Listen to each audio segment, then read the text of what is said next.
So this is the title about today's presentation, but this is 2 more sessions to the lunch. Be patient. Soon to be lunchtime is coming. So before the presentation, let me ask some questions. First, you are the corporate video people, right? And who is the target audience you are trying to reach? Who the audience you are trying to reach? I guess, of course, decision makers, senior people, but nowadays I think you have to reach the younger generation. They do broadcast your message to the TikTok, Instagram, everything. Then how they watch your video, those younger generation on the video? You think they are sitting on the couch and looking at the 7-inch monitor or something? No, they're looking at those cell phone right now. So cell phone is very, very important. Like even during the conference, they check the cell phone among a community. But are there any good tool you have to make a good 9:16 contents immediately after 16:9? I guess it's not. So today, I heard a rumor, Ernie bring a good case study for you of that 9:16 video production. So let's listen to the Ernie. Then first of all, Ernie, you just made a big press announcement January. So would you explain about this press announcement? Yeah, it's funny. We're all living in a changing environment with video production. I mean, we're hearing it here. Everybody's having challenges, obviously. Before I talk about this real quick, I've been dealing with machine learning and AI probably for the past good portion of 30 years. I didn't start in media and entertainment. I started in the aerospace industry, in defense systems, designing biometric systems, and it was all machine learning, very archaic, if we talk about that 25, 30 years ago.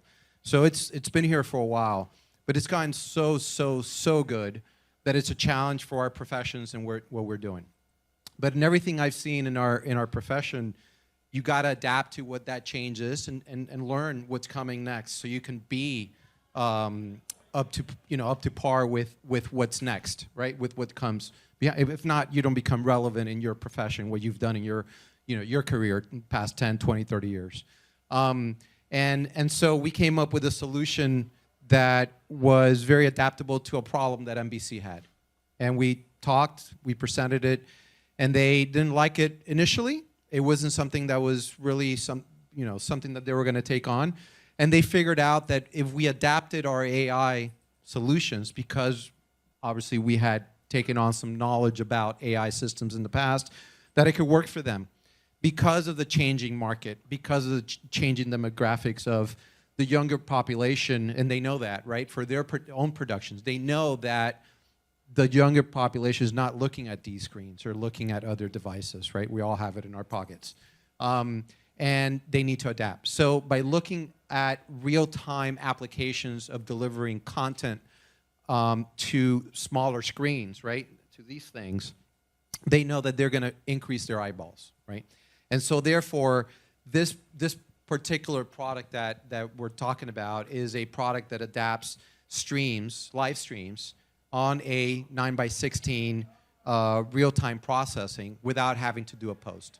So it allows you to get content or information out to a population that is not going to look at these screens, nor are they going to look at probably something later. They're going to look at real time. So this is what we came up with NBC Sports. They were a big help in adapting or giving us feedback to adapt our technology here. And therefore, this is very, very appropriate for many, many applications. Obviously, we're looking at sports applications here, but this is our AI system actually looks at the athlete or at the object that it's trying to capture, and it just defines it in a 9:16 format, so it's easily adaptable. And this is real time, right? This is Ernie, real so time. no internet, no cloud? No cloud, no. I mean, you could for post applications, but this is real time. No internet, no delays, none of that. It is actually happening in real time. So now I'm distributing content real time in a very, an environment that I'm creating specifically. And what this creates is actually credibility for your content, right? Because you don't have a camera trying to follow an object and trying to crop that. You're actually cropping the object in AI in real time to exactly where you want. And then, by the way, you can pick anybody you want. And of course, we're showing sports applications here because this is what we worked on with NBC Sports.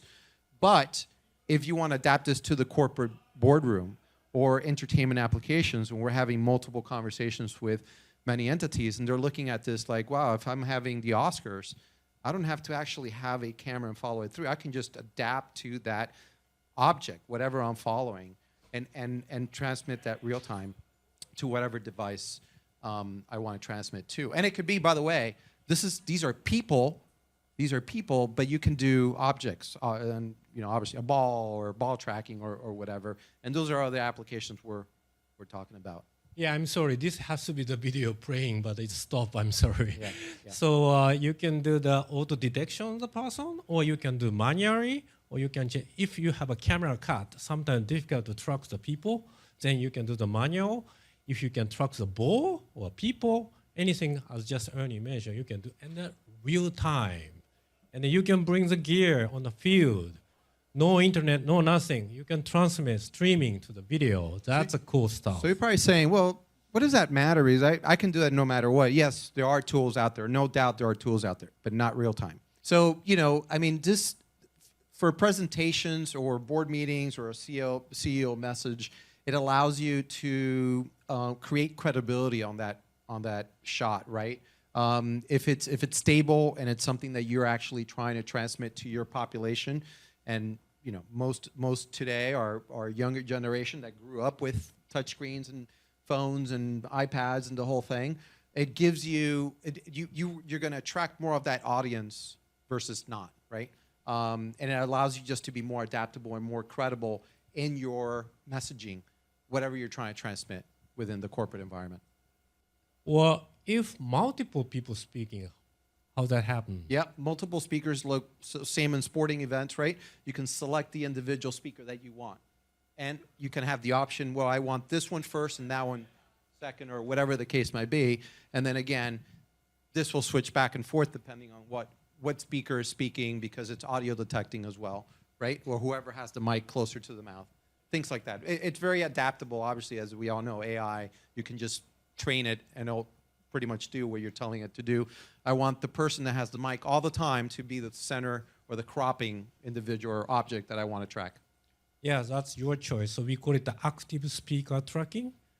Once people start speaking, they're going to automatically AI going to track. Or as he said, the face recognition. If you put the data beforehand, you want to zoom in on the CEO, then immediately get the face detections or number of the uniform or any data. AI can track whatever you want to make your video by 9:16. Much easier way, auto track. Yes. It does objects. Like they were talking in the previous session, that what they had wouldn't track close upon, let's say, public phone. You can track that, yeah. You can track like that. a ball tracking, we are asked, like That's a soccer ball, basketball. So same thing on an object we can do. So especially this is a real-time operation. That's a unique point. So we can do the live streaming. But the people asking us like a highlight editing, big conference, 1 hour conference. But sometimes people want to see 5 minutes version, 2 minutes version. They don't want to see the big screen. They just want to focus on one guy or the post edit. That's gonna time consuming at the moment, but automatically crop on the 9:16. You pick the right one, you can do. That's right. Yeah. So again, just adding to that, it's your option, live stream, or obviously the post highlights that you can train it to gather, and then you have the option of transmitting whatever you want. So we're working on a lot of these different options, and there's multiple others that we're doing. In terms of object, yeah, you just train it. What is it that you're trying to do? Is it a wallet? Is it a microphone? Is it a phone? Is it a ball? Is the ball round? Could it be a different type? Is it small? So yeah, it's all different aspects that we are continuing to develop for it to be more accurate and more effective in that live streaming. So like a corporate event or opening ceremony or 3 people talking, whatever application you can do. And one of the studio of the movie is asking that they want to do the 9:16 trailer of the movie from 16:9. So even corporate video, you can edit a 9:16 base the video on that. So there are so many applications. So Ernie, please give them key takeaway today. Definitely the key, number one is real time. No delay. That's number one. The second is that you're going to have any kind of object or any kind of athlete or person being tracked that you need, right, to transmit that message. So it's the real-time applications that we're developing here.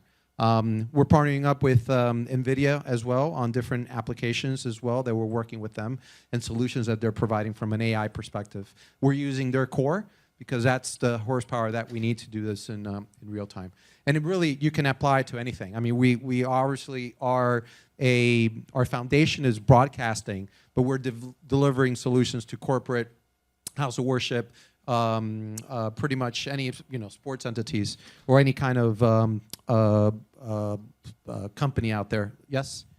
I know this is NBC Sports, but have you tested this with motorsports? No, but funny you should ask. We were just having a conversation here about that today, so that might be next. Yep, for that.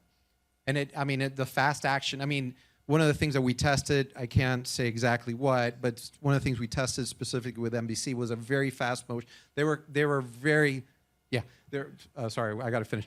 Yeah, but they were very, very, they were not believing us in how quickly it could track a very fast motion object, and we tested it, and they absolutely were amazed. All right, great. Any question after the meeting? We'll be around, please come to find us, okay? Yep. Thank you very much. Thank you. Thank you for your time. Thanks, guys. Thanks so much.